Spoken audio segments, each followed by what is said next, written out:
Irmão, sabe o que significa isso? Significa vida. Essas crianças têm vida, graças a Deus por isso, né? Agora, como é que é aqui, Betão? Já está lá? Mas não está embaixo. Ah, pegadinha, pensei que estava aqui embaixo também. Irmãos, vou convidar o irmão Pedro Marcos para fazer a leitura para nós de Isaías 53, que é o nosso texto de meditação dessa noite, né? Vamos falar sobre implicações do sofrimento de Jesus na cruz do Calvário. Então, se você quiser abrir sua Bíblia, quiser acompanhar conosco aqui, Isaías 53.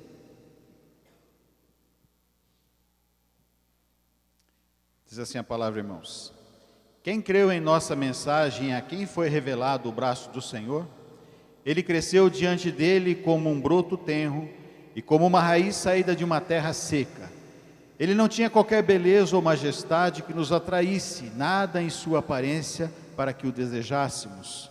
Foi desprezado e rejeitado pelos homens, um homem de tristeza e familiarizado com o sofrimento.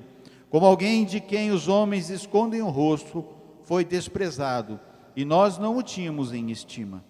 Certamente ele tomou sobre si as nossas enfermidades, e sobre si levou as nossas doenças. Contudo, nós o consideramos castigado por Deus, por ele atingido e afligido. Amém. Tem mais aqui. Mas ele foi transpassado por causa das nossas transgressões, foi esmagado por causa de nossas iniquidades. O castigo que nos trouxe paz estava sobre ele, e pelas suas feridas fomos curados. Todos nós, tal qual ovelhas, nos desviamos, cada um de nós se voltou para o seu próprio caminho, e o Senhor fez cair sobre ele a iniquidade de todos nós. Ele foi oprimido e afligido, contudo não abriu a sua boca. Como um cordeiro foi levado para o matadouro, e como uma ovelha que diante de seus tosqueadores fica calada, ele não abriu a sua boca.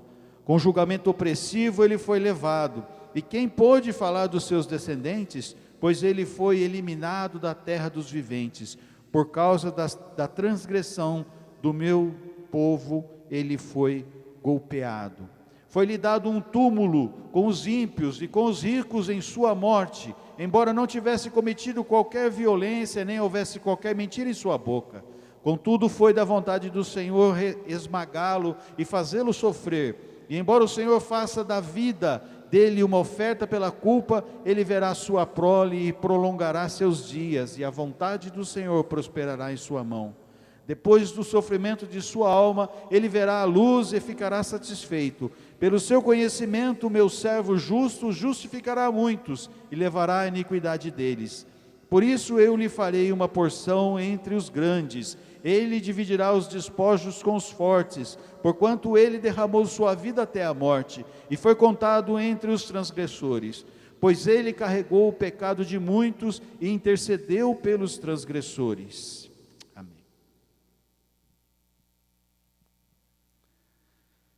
Amém, queridos? Eu queria falar sobre a cruz.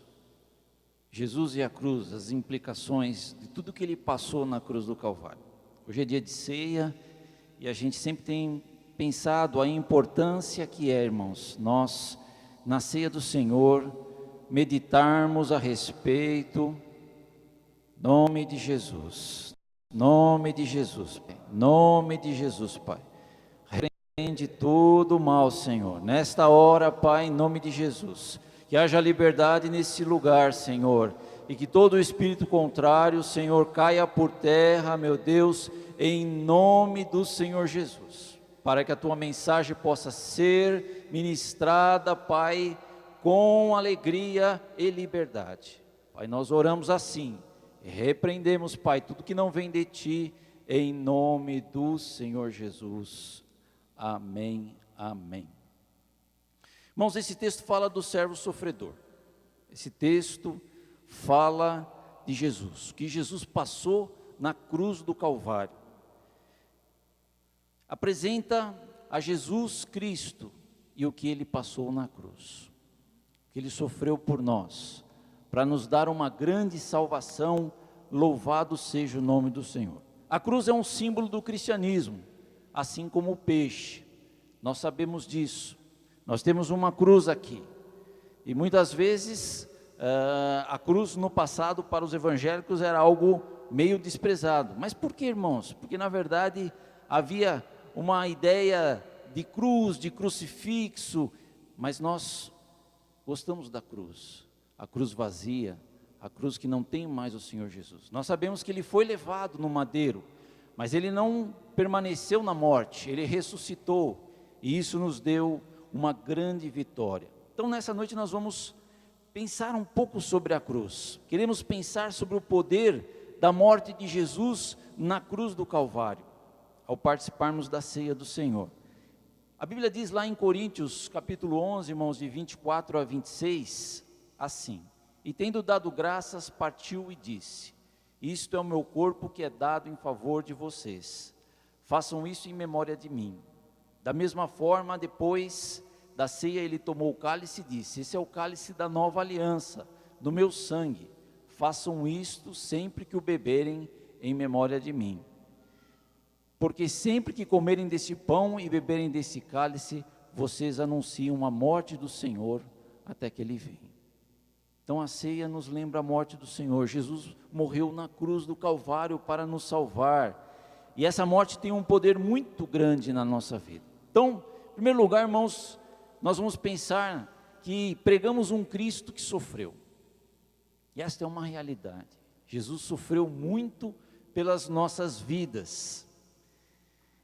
O texto de Isaías diz que ele não tinha beleza, ele não tinha formosura. Quando nós olhávamos para ele, estava sofrendo, um homem de tristeza e familiarizado com o sofrimento. Eu peço que alguns diáconos, por favor, nos ajudem aqui, pedindo que converse um pouco com esse rapaz fora do tempo, por favor. O barulho está atrapalhando, ajuda lá para nós aí. Por favor.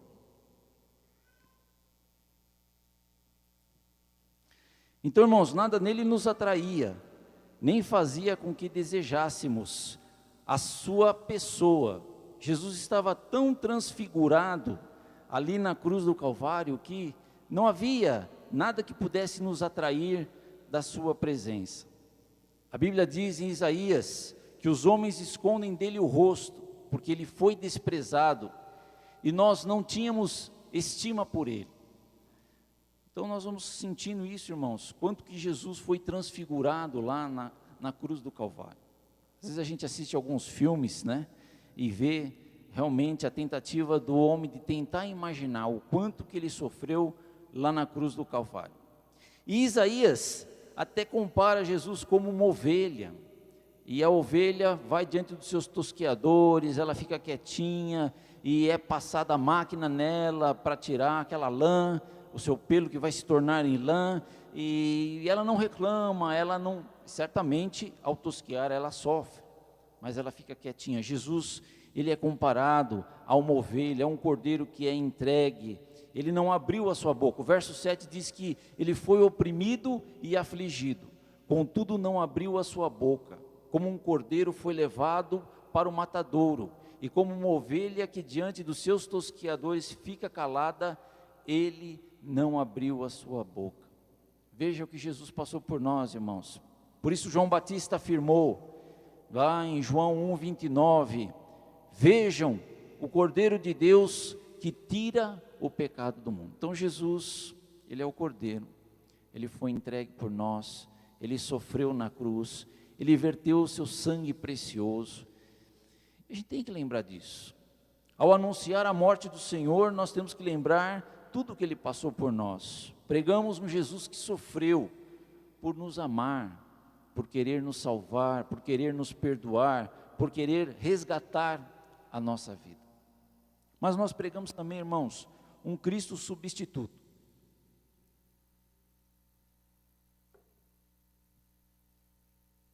Ou seja, a cruz era minha, a dor era minha.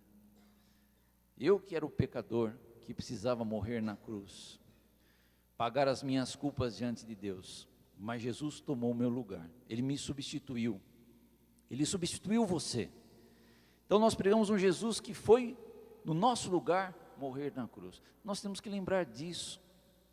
Quando estamos aqui adorando, servindo a Deus, cantando e louvando, declarando a nossa esperança de salvação, declaramos que aquele dia da glória, da volta de Jesus será maravilhoso, nós temos que lembrar que foi por minha causa que Ele foi levado na cruz do Calvário, por causa do meu pecado. Ele me substituiu, é um Cristo substituto. Diz lá o texto, versos 5 e 6, mas Ele foi transpassado por causa das nossas transgressões, foi esmagado por causa das nossas iniquidades, o castigo que nos trouxe a paz estava sobre Ele, e pelas suas feridas fomos curados. Então veja, irmãos, veja que eu deixei mais grifado, né? O que? Mais em negrito. Ele foi transpassado, Ele foi esmagado, Ele foi castigado, Ele foi ferido. Jesus sofreu para nos substituir. Mas eu gosto muito dessa passagem que fala assim, o castigo que nos traz a paz. Hoje nós temos paz, louvado seja o nome do Senhor.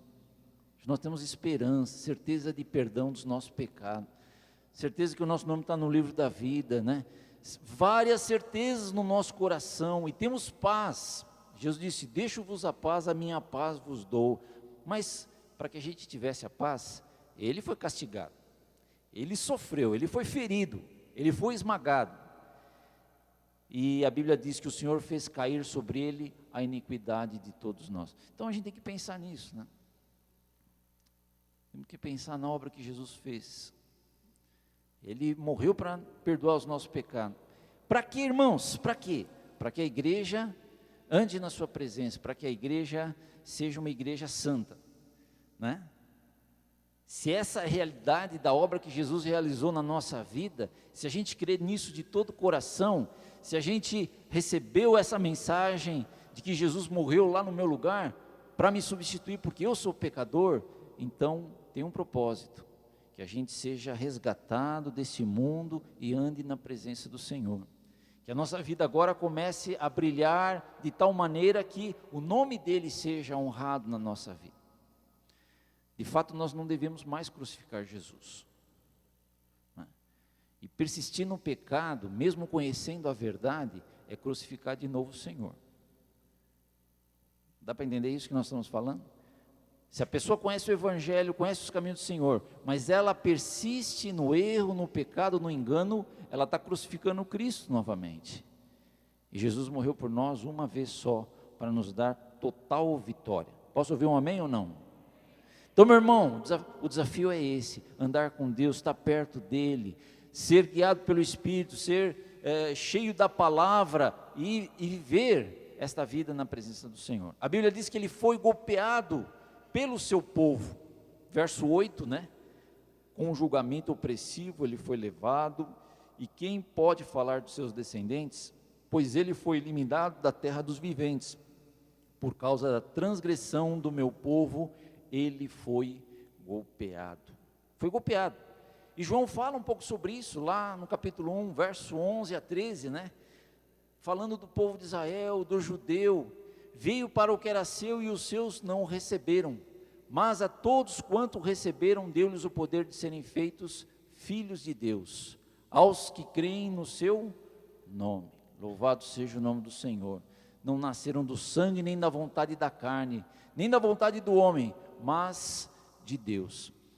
Então os judeus não receberam Jesus, mas hoje, irmãos, quantas vezes Jesus é anunciado, é pregado, e quem creu na nossa mensagem, como diz Isaías 53:1, quem creu na nossa pregação? Muitos ainda não estão crendo, mas vocês que estão aqui, acredito que creem, estão aqui porque creem, estão aqui porque amam o Senhor, todos nós estamos aqui. Ele morreu em meu lugar, segundo Coríntios 15:20, Ele morreu por todos, para que aqueles que vivem já não vivam para si mesmos, mas para aquele que por eles morreu e ressuscitou. Ele morreu por nós, irmãos, morreu pela minha vida e pela tua vida. Tessalonicenses diz lá, Ele morreu por nós, para que quer estejamos acordados ou dormindo no sentido de já ter partido, vivamos unidos a Ele. Louvado seja o nome do Senhor. Então, Ele nos substituiu, a cruz era minha e Ele foi no meu lugar, ok? ele sofreu. Esse sofrimento foi verdadeiro e real na sua vida, nós sabemos disso. Mas nós pregamos também um Cristo que cura, irmãos. Louvado seja o nome do Senhor. Cantamos isso essa noite. A Bíblia fala sobre isso o tempo todo. E esse verso 4 é um verso que tem que estar na nossa mente e no nosso coração. Certamente Ele tomou sobre si as nossas enfermidades. Você pode ler comigo essa frase? Pode ler? Certamente Ele tomou sobre si as nossas enfermidades, e sobre si levou as nossas doenças. Contudo, nós o consideramos castigado por Deus, por Ele atingido e afligido. Outra versão diz assim, verdadeiramente, em vez de certamente. Então, essa é uma verdade de Deus, é uma certeza que Deus nos dá, que Jesus levou a nossa enfermidade, o nosso sofrimento e a nossa dor. Porque nas versões, quando fala doenças aqui na linguagem internacional, em outras versões fala dores e sofrimentos. Então Jesus levou a nossa dor, nosso sofrimento, a nossa luta, Ele levou lá na cruz, para que a gente pudesse ter vitória. E sabe, irmãos, esse é um aspecto que muitas vezes é desafiador para a nossa vida, né? Enfrentar as enfermidades talvez seja um grande desafio da nossa fé. Quando a enfermidade vem. Lógico que eu não estou falando, né, de uma dor de cabeça, né, irmãos? Vem a dor de cabeça, você vai lá, toma um remedinho, a dor de cabeça passa. Mas aquelas enfermidades que são maiores, que desafiam a medicina, que às vezes diante dela a gente se sente impotente, e às vezes os próprios médicos se sentem impotentes. Quantas vezes um médico está diante de um paciente e ele é obrigado a dizer, olha, você tem isso, e infelizmente não tem cura. A gente sabe disso. Você vai ter que conviver com essa doença, você vai tomar um remédio para fazer você melhorar, mas isso aí, cura não existe. É assim que nós cremos, irmãos? Não, nós cremos num Deus que levou sobre si toda a nossa enfermidade. E a gente pode ilustrar com algumas histórias do Novo Testamento. Aquela mulher que 12 anos ela tinha uma hemorragia e já tinha gasto todo o seu dinheiro com os médicos, nós conhecemos a passagem, quando ela viu Jesus, quando ela vislumbrou que haveria uma possibilidade real de cura, talvez fosse a última oportunidade da sua vida, porque a Bíblia diz que ela já gastou todo o dinheiro com os médicos, mas Jesus está cheio de gente, para chegar perto de Jesus era difícil, e ela com o problema dela, se sentindo imunda, porque a mulher naquela época que estivesse assim, com hemorragia das mulheres, o fluxo das mulheres, era um período que estaria imunda pela lei cerimonial, mas ela vai, ela luta, ela confia, ela acredita, e vai ao encontro de Jesus. A gente sabe o que aconteceu, né, irmãos? Ouvindo falar de Jesus, veio por detrás, entre a multidão, tocou a sua veste, porque dizia, se tão somente tocar nas suas vestes sararei. E logo lhe secou a fonte do seu sangue, e sentiu do seu corpo estar já curada daquele mal. Veja, irmãos, ela tocou em Jesus, ela não recebeu nenhuma oração, mas ela tinha o foco certo, esse homem pode me curar, esse homem tem poder para me curar, eu acredito que se eu tocar nele vai acontecer alguma coisa. Então, é evidente, irmãos, que a fé precisa acompanhar a nossa vida, nesses momentos de luta contra as enfermidades, diante do nosso Deus. A gente sabe disso, né? Uma vez o missionário Escolho falou assim, para mim, acho que para outros colegas também, você quer que aconteça cura na igreja? Pregue sobre cura, pregue sobre cura, pregue sobre cura, as curas vão acontecer, evidente, a pessoa vai tomando posse pela fé, ela vai confiando em Deus, confiando no nome de Jesus, irmãos, há um poder ilimitado no nome de Jesus, e nós sabemos que Jesus venceu por nós na cruz do Calvário, morreu e ressuscitou, Ele deu todo o poder para os apóstolos, Ele disse, obras maiores que a minha farão. Então nós temos que crer, mas não crer de tomar posse, de receber a vitória do Senhor. A vitória do Senhor já é determinada quando Jesus morre e ressuscita. Mas alguém vai dizer assim, né, pastor, mas todas as pessoas são curadas? Talvez nem todas são curadas, mas Deus pode curar todas? Pode. E nós podemos receber essa vitória, podemos. Então, irmãos, nós temos que exercitar a nossa fé, a nossa confiança. Não é por força nem por violência, não é por tanto pedir, mas é por estar na presença de Deus, confiar no poder do nome de Jesus, saber que Ele levou sobre si a nossa enfermidade, exercitar a nossa fé no Senhor. É um exercício de fé, que nós podemos receber esta vitória do Senhor sobre a nossa vida. Mas eu queria dizer uma coisa para os irmãos.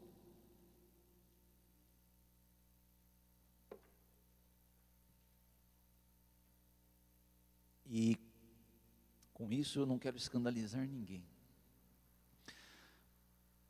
Mas eu quero dizer que o nosso Deus está acima de todas as coisas. Está acima do nosso sofrimento aqui na terra. Se uma pessoa recebe uma cura ou não recebe, Deus não deixa de ser Deus por causa disso. A gente precisa entender essas coisas, irmãos, porque nosso Deus está acima de tudo isso, né? Quem é do Senhor é dele na alegria e na luta. Então é importante a gente aprender isso, a confiar no nosso Deus em todos os momentos, mesmo no momento dessa luta que a gente pode estar passando na saúde. Nunca desanimar, nunca deixar de buscar, nunca deixar de confiar. Mas eu cito um exemplo aqui na nossa vida, da igreja, né? Nós tivemos aqui, perdoe a irmã Ivone citar o nosso querido irmão Levir, que foi acometido de uma doença, lutou bastante, manteve a fé sempre intacta, e toda a igreja orou, muitas pessoas oraram, e de fato o Senhor o levou, louvado seja o nome do Senhor, Ele está com Jesus na glória. Essa vida para nós é uma vida passageira, nós aguardamos uma pátria celeste, e quando nós partimos para o Senhor, nós estamos noutra dimensão. O Senhor não deixou de perder, porque o Levir não recebeu a cura aqui. Irmãos, entendem o que eu estou dizendo, irmãos? Pastor, o que você está querendo dizer? Não, que Deus é maior do que todas as coisas. Paulo fala assim, a nossa leve e momentânea tribulação. Como é que nós podemos dizer uma pessoa que está lutando para sobreviver, é leve e momentânea?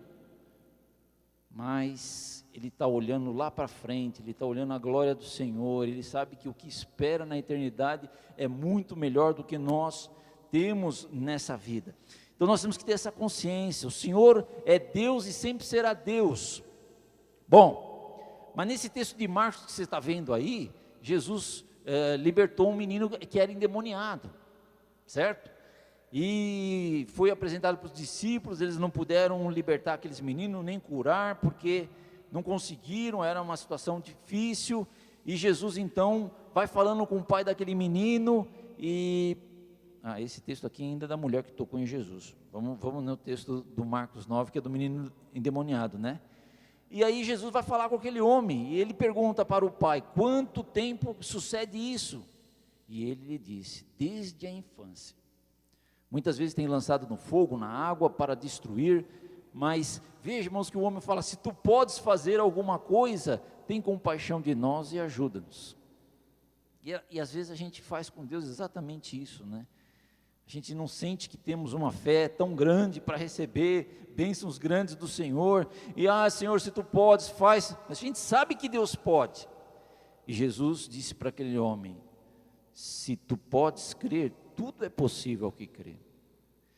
Então, irmãos, nós temos que desenvolver essa fé sincera, essa fé ingênua, essa fé infantil, de se entregar totalmente na mão desse Deus, de se lançar nele, né? É uma fé não só de, quero a resposta da oração, é uma fé de entrega. Senhor, eu estou nas tuas mãos, eu confio em ti, Senhor, faz esta obra, a tua obra na minha vida. Então, irmãos, essa fé nós precisamos ter, e Deus precisa nos ajudar, porque a gente sabe. E o homem disse, Senhor, eu creio sim, mas me ajuda na minha incredulidade. Então, creio, mas não creio. Creio, mas não creio muito. Irmãos, nós somos desafiados cada dia. Às vezes a gente se sente pequeno diante dos desafios, mas nós temos que confiar no nosso Deus, e naquilo que Ele tem falado da sua palavra. E o que Ele diz para aquela mulher, a tua fé te salvou, a tua fé te curou, a tua fé fez que você alcançasse aquela vitória que você veio buscar do Senhor. Ele diz para o homem: tudo é possível ao que crê. Então nessa noite, irmão, eu quero que você creia, porque eu quero crer também nas ricas promessas do nosso Deus. E essa promessa de Isaías, irmão, certamente, verdadeiramente, Ele levou sobre si as nossas enfermidades. Aleluia. Você crê, meu irmão? Fecha os teus olhos, fecha os teus olhos, põe a mão no teu coração. Eu não sei se você está enfermo ou não, eu não sei se você precisa de uma bênção ou não, eu sei que há pessoas que estão fazendo tratamento, eu sei que tem gente que vai amanhã para o médico fazer um tratamento, e o Senhor conhece a nossa vida, Ele levou sobre si a nossa enfermidade. Irmãos, pode ser enfermidade física, emocional, lado da nossa vida psicológica. Quantas pessoas tristes e com depressão. Jesus cura a depressão. Você crê? Diga amém. Ele cura. O Espírito Santo traz alegria, quebra os grilhões e muda a nossa vida, tira aquela tristeza, tira aquele peso. Deixa Deus curar a tua vida hoje, meu irmão. Crê de todo o coração que Ele toca no teu corpo, que Ele toca na tua alma. E Ele nos cura também, irmão, porque a Bíblia diz que Ele levou sobre a cruz a nossa iniquidade, o nosso pecado. Quando Jesus tira o pecado, Ele traz saúde para a nossa vida. Então quero orar com você nessa hora. Pai, em o nome do Senhor Jesus, nesse nome santo, nesse nome poderoso, nesse nome que está acima de todo nome, Pai, que importa que os homens sejam salvos somente no nome de Jesus, nome que tem poder para ressuscitar mortos, Pai, nome que tem poder para transformar vidas. Meu Pai, no nome do Senhor Jesus, Pai, nós oramos nesta noite sobre Isaías 53, verso 4, Pai, que diz lá dessa promessa gloriosa: o Senhor levou sobre si as nossas doenças, as nossas dores, os nossos sofrimentos, Pai. Pela fé, meu Deus, nós nos apoderamos desta palavra, cremos que é verdade na nossa vida, e pedimos, Pai, que o Espírito Santo possa fundir em nós essa verdade, fazer se tornar realidade na nossa mente e coração, no nosso ser espiritual e humano, para que a Tua bênção de cura seja ministrada agora, Pai, no nome de Jesus. Toda enfermidade caia por terra, no nome santo do Senhor Jesus. Nós cremos e recebemos, Senhor, e damos ordem, Pai, porque a palavra diz que nós podemos ordenar. O Senhor venceu para que essa enfermidade fosse embora, Pai. O Senhor ressuscitou, Senhor Jesus, para que nós disséssemos a ela: saia em nome de Jesus, saia em nome de Jesus, e pela fé nós recebemos de Ti a vitória. Meu Deus, meu Pai, meu Deus, meu Pai, opera. Nós queremos que o Senhor está operando, traz cura para a alma. Senhor, perdoa os pecados das pessoas que aqui estão, não deixa, Pai, que nenhum de nós caminhe errado, caminhe tortuoso, caminhe brincando com a palavra, ó Deus, não temendo o juízo do Senhor sobre toda a humanidade. Pai, ajuda e traz vitória também nesse sentido, Pai, para que a Tua igreja veja a Tua glória, Senhor. Adorna a noiva, Pai, adorna uma noiva bonita, uma noiva de branco, uma noiva pura, Senhor, uma noiva que recebe de Ti a vitória, em o nome do Senhor Jesus. Pai, nós declaramos a Tua vitória nesta noite sobre o Teu povo, em nome de Jesus, amém. Creia, meu irmão, creia, receba, o Senhor vai te abençoar. Pregamos um Deus soberano, um Deus que se interessa por nós e por nosso sofrimento, mas um Deus que é maior do que o nosso sofrimento. Já falamos sobre isso. Paulo fala da tribulação, já citei esse texto, né? 2 Coríntios 4. A nossa leve e momentânea tribulação produz para nós eterno peso de glória. Mas lá em Coríntios capítulo 1, irmãos, ele diz assim no verso 8: irmãos, não queremos que vocês desconheçam as tribulações que sofremos na província da Ásia, as quais foram muito além da nossa capacidade de suportar. Às vezes é assim, irmãos, às vezes a coisa pega e a gente sofre e parece que a luta é grande, a gente não vai conseguir, a ponto de perdermos a esperança da própria vida. De fato, já tínhamos sobre nós a sentença de morte, para que não confiássemos em nós mesmos, mas em Deus que ressuscita os mortos. Ele nos livrou e continuará nos livrando de tal perigo de morte. Nele temos colocado nossa esperança de que continuará a livrar-nos, enquanto vocês nos ajudam com as suas orações. Nesse texto de Isaías, irmãos, essa frase marcou meu coração. O que está escrito aí, irmãos? Vamos falar junto? Foi da vontade do Senhor. Foi da vontade do Senhor. É difícil entender às vezes a vontade do Senhor, né? Verso 10 diz assim: contudo, foi da vontade do Senhor esmagá-lo e fazê-lo sofrer. Lógico que Deus não fez isso com Jesus com prazer, Deus sofreu junto, irmãos, o Pai sofreu junto, mas foi da vontade por causa do propósito que Ele tinha, por causa da missão de Jesus, porque havia uma obra maior a ser realizada, que era a salvação do ser humano. Então, nesse sentido, foi da vontade que os nossos pecados fossem sobre Jesus, porque era a única forma de salvação, irmãos. E embora o Senhor faça da vida dele uma oferta pela culpa, ele verá a sua prole e prolongará os seus dias, e a vontade do Senhor prosperará em sua mão. Louvado seja o nome do Senhor. Hoje a gente vê uma igreja salva, a gente vê salvos em todas as partes do mundo, e haverá um dia uma multidão de salvos no céu, de toda tribo, língua, povo e nação, pessoas que foram transformadas pelo poder de Jesus, né? Porque o Senhor foi moído por nós e Ele resgatou um povo santo para Ele. Então, irmãos, em outras palavras, Deus tinha um plano e um propósito, Ele tinha que ser cumprido esse propósito. O Senhor é soberano em realizar.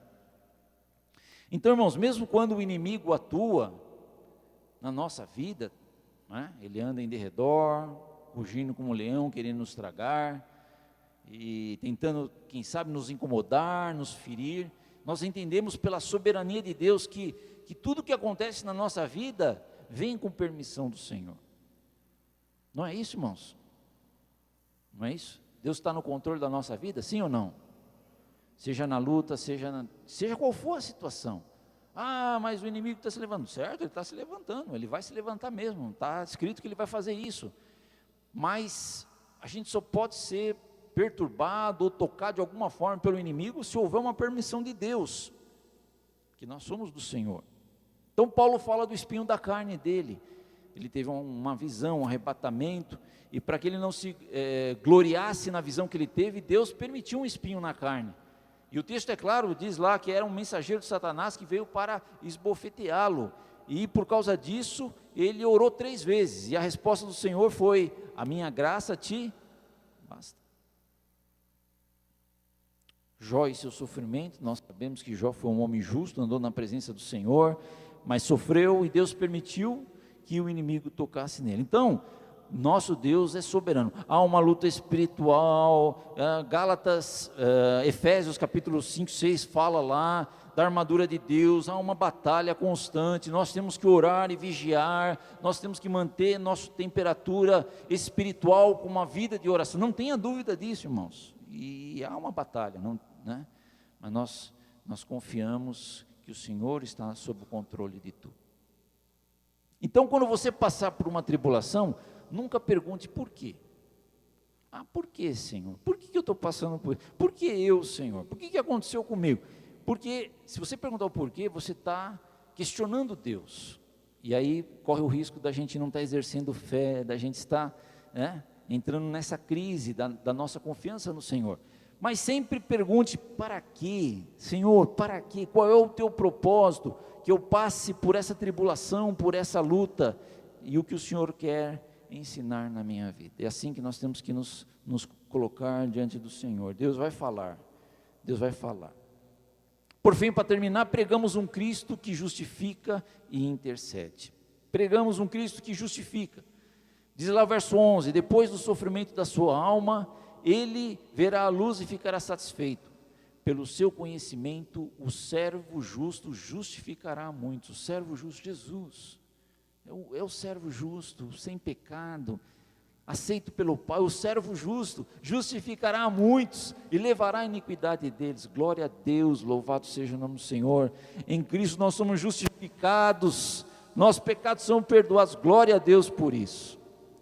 Por isso eu lhe darei uma porção entre os grandes, e ele dividirá os despojos com os fortes. Porquanto ele derramou a sua vida até a morte, foi contado entre os transgressores, pois ele carregou o pecado de muitos e intercedeu pelos transgressores. Louvado seja o nome de Jesus. Ele está à destra do Pai, ele intercede por nós. Ele intercede por nós. Quem fará alguma acusação contra os escolhidos de Deus? É Deus quem o justifica. Aqui está falando dos textos de justificação, mas vamos ver um outro aqui. Quem os condenará? Foi Cristo Jesus quem morreu, e mais, que ressuscitou e está à direita de Deus e também intercede por nós. Glória a Deus, irmão, temos um advogado, temos o Espírito Santo que foi enviado por Jesus e também intercede por nós, com gemidos inexprimíveis, porque às vezes a gente não sabe nem como orar, mas essa combinação do Senhor Jesus que está à direita do Pai e do seu Espírito que está aqui a serviço de Jesus, para que a gente esteja unido com Ele, nós temos uma intercessão perfeita. Não precisamos de mais nada.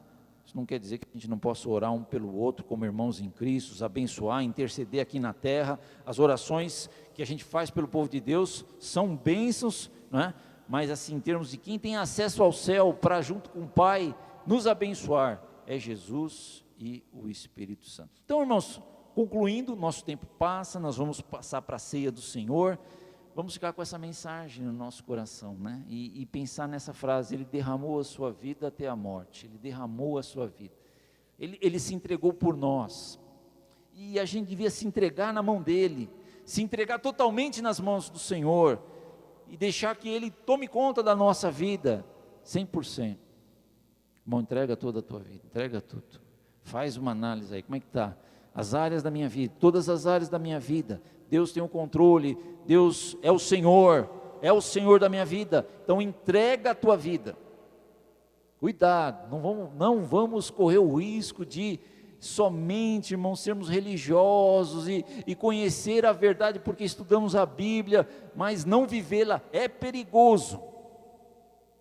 Então que nessa noite nós possamos pensar nisso. Ele carregou o pecado de muitos. Cristo sofreu, Cristo nos substituiu na cruz, Cristo levou as nossas dores, Cristo é soberano com o Pai e justifica e intercede. Louvado seja o nome do Senhor. Amém.